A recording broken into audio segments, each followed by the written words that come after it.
abolish school exams. Is that the right wording? I would like to now invite the Prime Minister to open the debate. Here.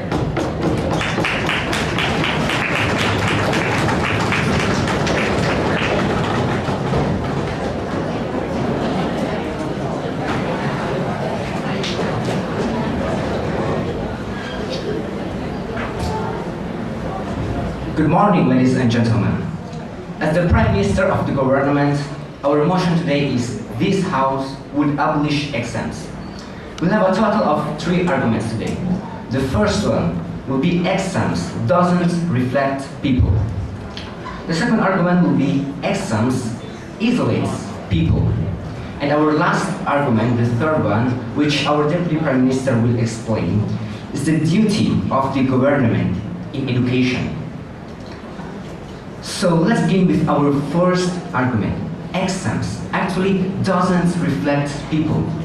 Do you think that your paper test, having a score of 30 out of 35, does really judge how good are you? How will your future, your labor future be? People are attracted too much by grades, too much by your scores of your tests, much enough to overlook the real purpose of education, the real quality of people.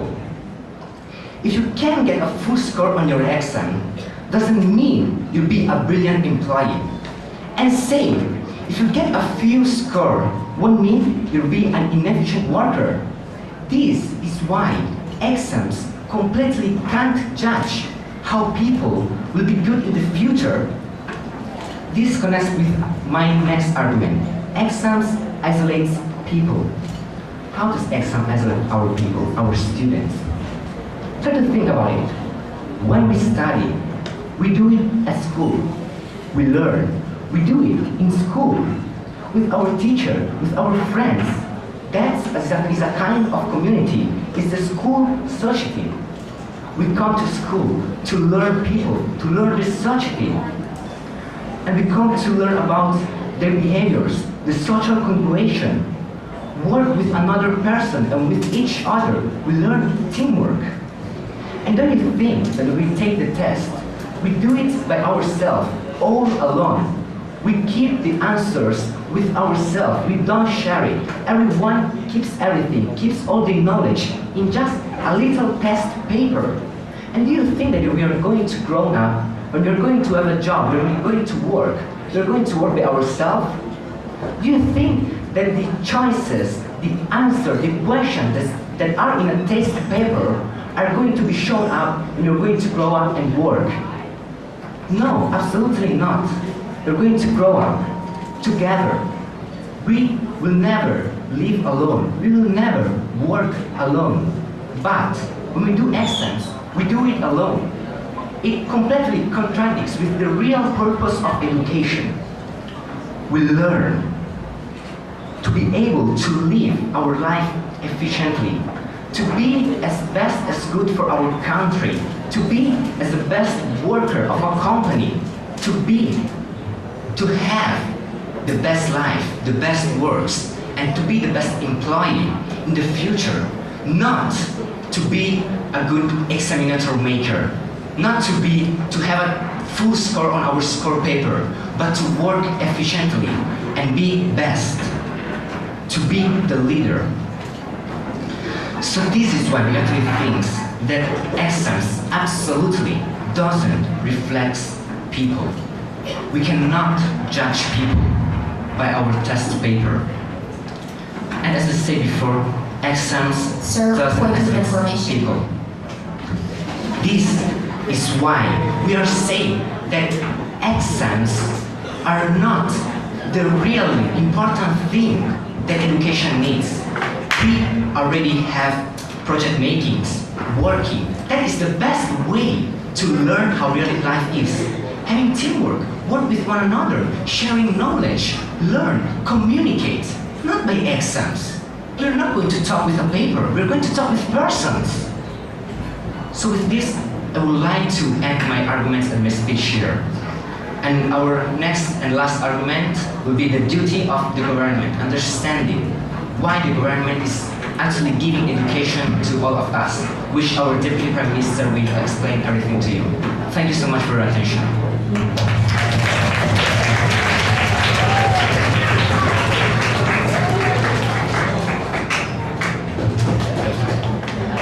The speaker spoke for 4 minutes 40 seconds.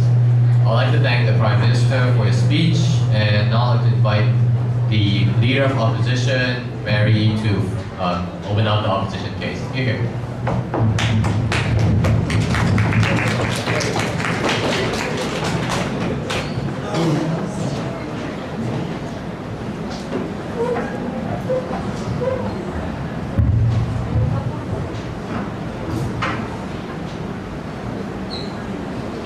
Ladies and gentlemen, we believe that exams are necessary to ensure that every student gets a proper education so that they can do well in society.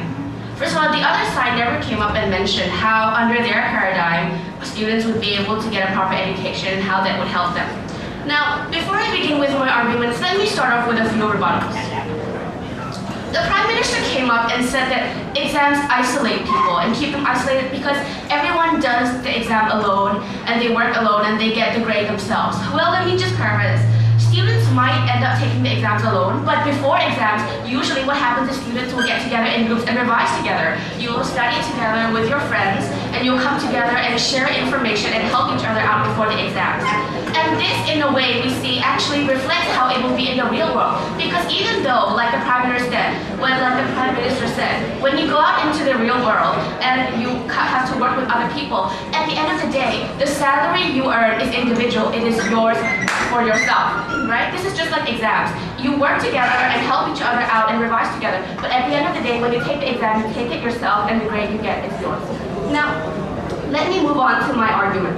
The argument I will present today is regarding the checks and balances we need in schools.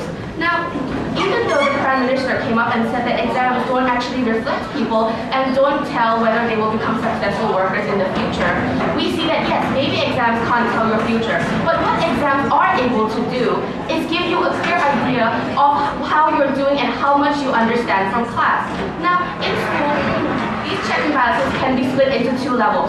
The first level is about the students. Students need to have certain checkpoints in school to make sure that they're getting proper education. These exams will let them be able to see how much they understand from their classes, how much they actually know, and what they need to improve on. From their results and the questions they answer right and the questions they answer wrong. Please sit down. They will be able to see what they need to improve and what they know and what they don't yet know. And they will also be able to see how well they're doing compared to their peers. Now, we are not trying to encourage this major competition, but what we're saying is this comparison with their peers is actually useful, and some competition among students is actually useful. Why? This is because we believe that students actually need to know where they stand in their class and what their results are compared to their peers, so then they will know whether or not they're falling behind, and if they're falling behind, they will be able to work hard to catch up with the rest of the class. We believe that it is actually useful. No, sit down. We believe that it's actually useful for students to see how they're doing, so that they can work hard instead of just leave them and not tell them whether they're doing well or not. And now, second level is regarding schools. As we know, many schools, especially like for example Thai schools, have a very large student-to-teacher ratio, which means that there are a lot of students, but there are very few teachers to monitor these students. Now, what happens is that when there are many students and few teachers, it is very hard for the teachers to be able to give every student a personalized education and to be able to monitor every single student. Now, if you take away the exams, then how will you be able to make sure that among all the students that you have, every single student is getting a proper education? If you don't have these checkpoints and these checks and balances, how would you be able to see that every single student among the many in the school, like the hundreds, sometimes even thousands, how will you be able to make sure that every single one is getting the same education and be able to understand what's going on in class? These exams will help to make sure that every student is getting taught and that every student is getting a proper level of education, and will be able to help make sure that the school is running smoothly. And then it will also help the government monitor how well these schools are operating. Now, we're not saying that exams are like the only way to evaluate schools, but what we are saying is that these exams will help the government see how the schools are doing in general because they're the most efficient way and because they're standardized and they're organized. And for these reasons, we're proud to oppose. Thank you very much.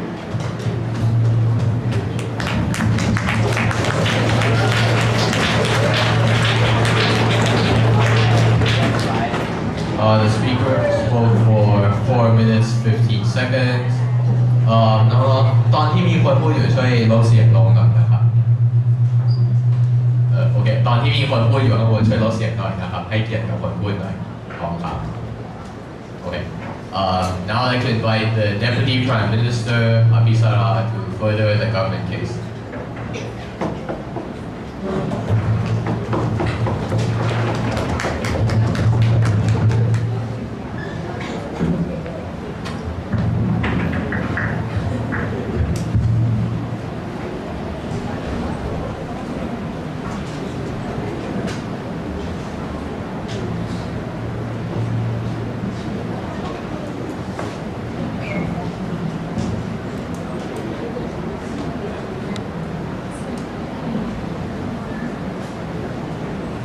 Ladies and gentlemen, we believe that from my first speaker, he have clearly explained about the problems that have been happening in the status quo. The problem is that now exams are the main determinators of how the students perform in their classes. And we see that a lot of times exams are not the efficient reflectors of how the students actually learn from classes. Therefore, we say that exams are not efficient and we should abolish it. We are not saying that we're just gonna abolish all kind of evaluations.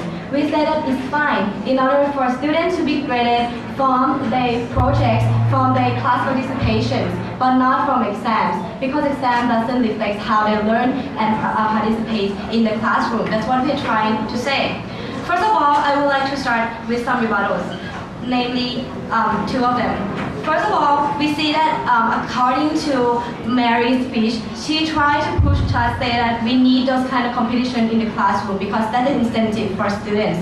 We say that's fine because right now those kind of competitiveness are still going to exist in the classroom, just not from exams.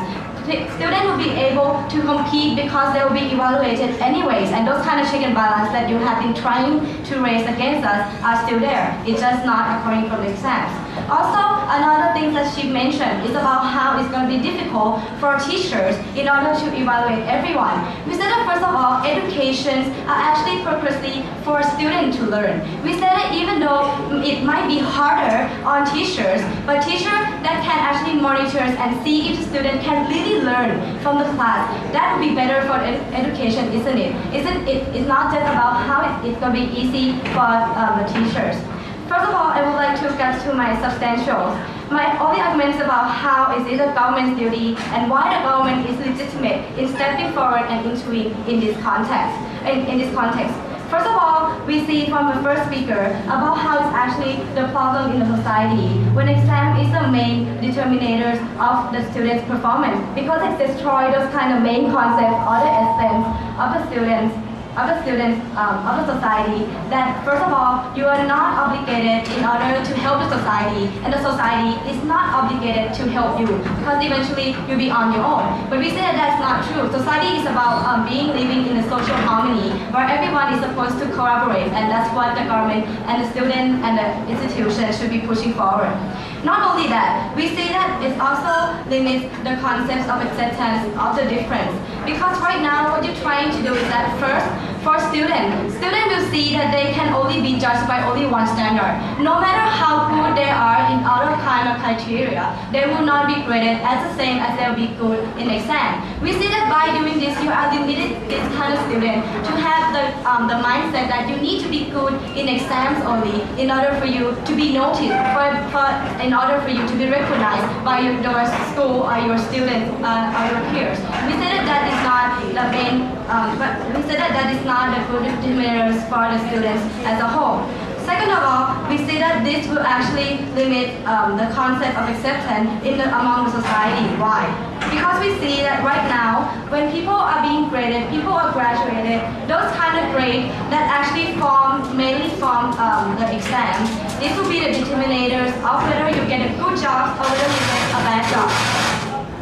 And those kind of jobs will eventually determine whether how your standard of living will be. They will determine how your life will be and how you end up being. We see that by doing this, what you're actually trying to send to the society with the exam is that your exam determines everything. Your exam determines not only where you come from, but also where you end up. And we say by doing this, we're actually encouraging the society to actually limiting and only judge on people only one kind of standard. And we say that this kind of things is not pushing forward for the concept of tolerance, which is the essential in the social harmony.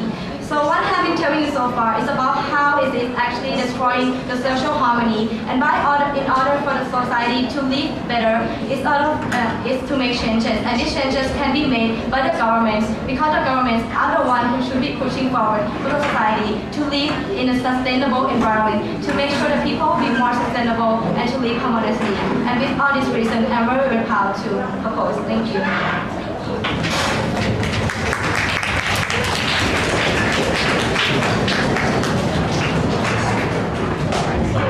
The speaker spoke for 4 minutes, 42 seconds. 442. I'd like to thank the Deputy Prime Minister for his speech. Now I'd like to invite the Deputy Leader of Opposition, Gyawali, to further the opposition case. Here.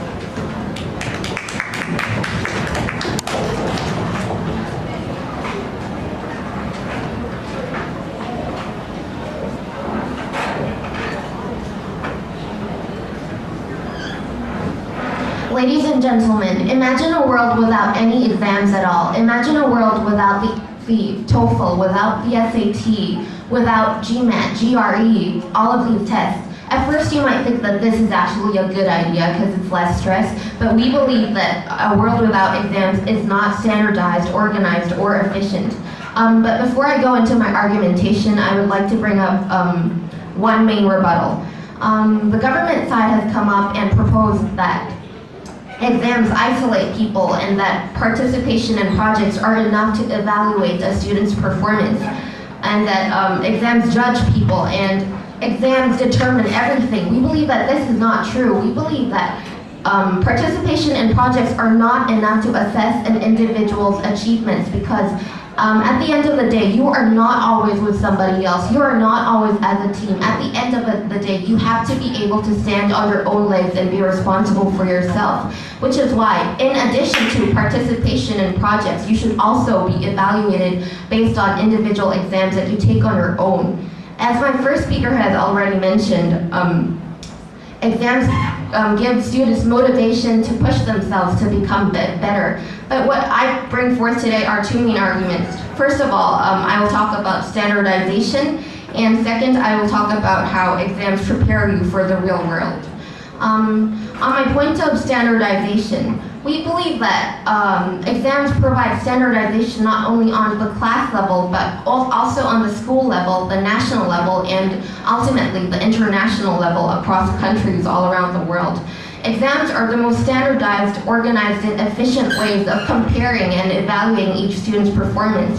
For example, when you take the TOEFL or the IELTS, they evaluate your how good you are in your English. Without these tests, how are you supposed to know that whether your English is good enough to be a writing major when you go into university? How are you supposed to test whether or not your math is good enough for you to become a mathematician? Or how are you supposed to test whether or not your physics is good enough to become an engineer? Without tests, how are you going to evaluate each person's strengths and weaknesses and where they belong in the educational system? Are you proposing that we should interview everyone individually and see them whether or not they have good enough English, math, or physics? We believe that this is extremely inefficient and inconvenient. The most convenient, efficient, and organized way to do this is to provide exams. Another case that I would like to bring up is, for example, if you think of changing schools, if there are no standardized exams that all schools give in the same way, how are you supposed to know which grade you're supposed to go into when you change schools, or which class you belong to, or which major you should go to? Furthermore, when you graduate from high school, as you guys will all do soon, when you go into university, how will they know what are your strengths, what are you good at, what are you bad at? And if there are no exams that standardize education across all countries. How will this provide the link to further education and ultimately university? Does this mean that if you graduate from this school, which has taught you and evaluated you in a certain way, which cannot be compared to other schools, does that mean that you cannot go into the same institutions because there is no standardized and fair way of evaluating everybody?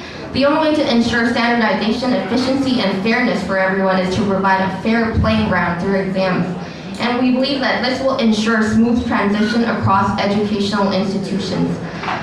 As for my last argument as to how exams prepare you for the real world, we believe that exams provide a mini version of the real world in a school context. For example, when you take exams, you have to study, you have to be stressed.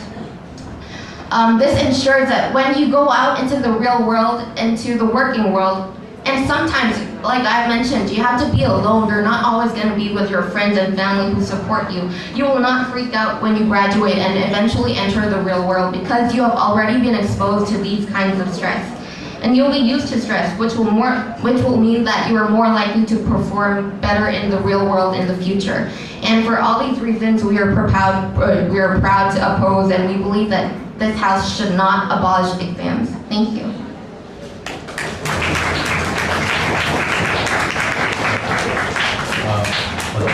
The speaker spoke for 4 minutes 37 seconds. I'd like to thank the Deputy Leader of Opposition. I'd like to invite the Government Whip to summarize the government case. Here.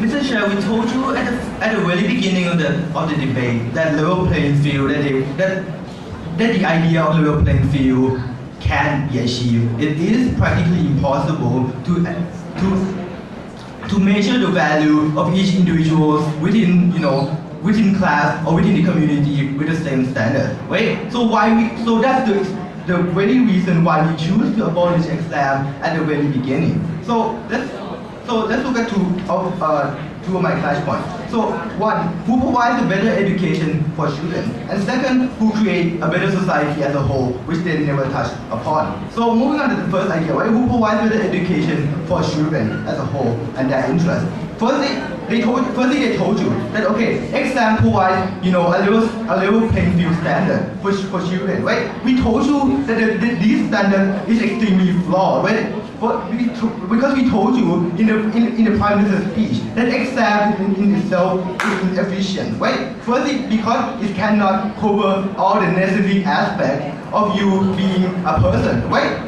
For example, if I get A in a physics class, it does not mean that I am an engineer or I am a chemical engineer compared to a person who get B or get C, right? We think that there's more to be a person who contributes in a community more than what you contribute in class. So second, we told you, right, that stereotypes exist, right? For example, like the whole society, right, always judge people upon their GPA or upon their, performance in the test. Right? We think that when society as a whole are structured around this myth, we think that it is extremely harmful.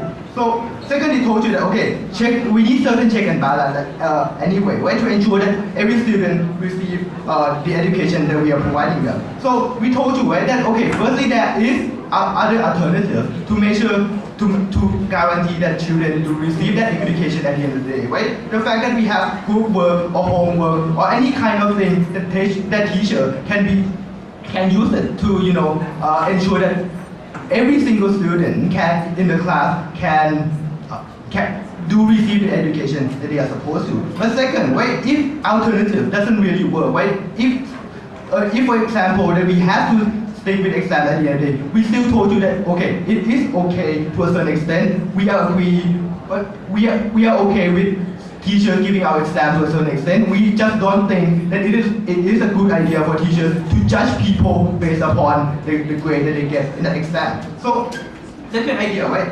Who creates a better society? we told you, right, that teamwork, compassion, and trust are all necessary values, necessary fundamental values that shape the whole structure of the society for a good society and a community to exist. Right? We told you that firstly, that policies isolate people, right? The very existence of exams. Because firstly, when you do exam alone, it gives a false connotation that society will never be there for you when you are, in bad place. So before I move on, yes. Sir, having exams does not mean that we are excluding teamwork or all of those other things you're talking about. We're having those things as well, but we just think that exams is the only standardized and efficient way.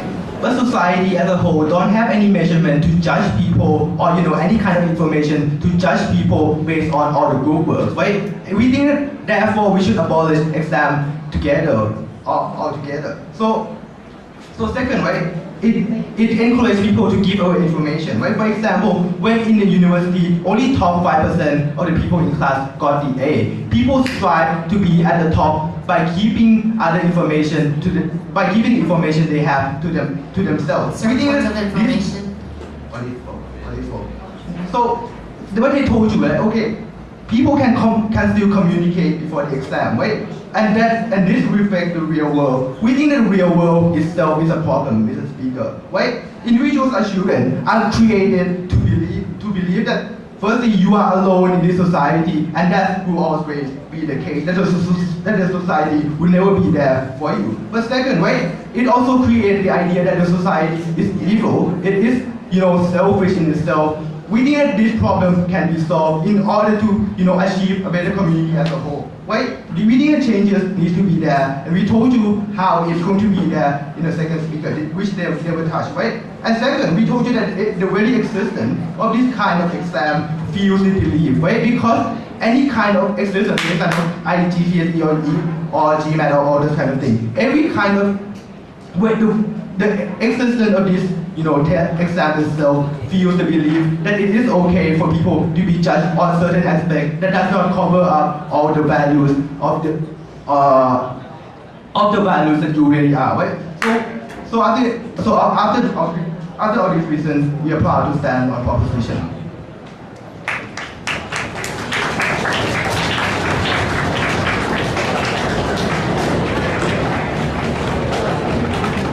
Speaker spoke for 5 minutes 29 seconds. Now I'd like to invite the opposition whip to summarize the opposition case. Here.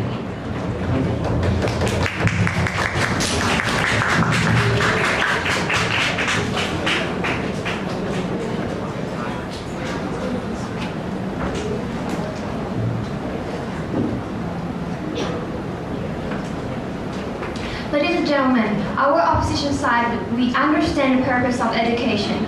And we understand that the real purpose of education for students is to study in class, get to knowledge, get the socialization and stuff. But we argue that those stuff still exist in class, in schools, even though we have examination in schools. And also we believe that by having an exam is a tool for creating motivation and pressure to students, and secondly it is tools for government to monitor schools and maintain check and balance system. For example, justification, education standard, and standardized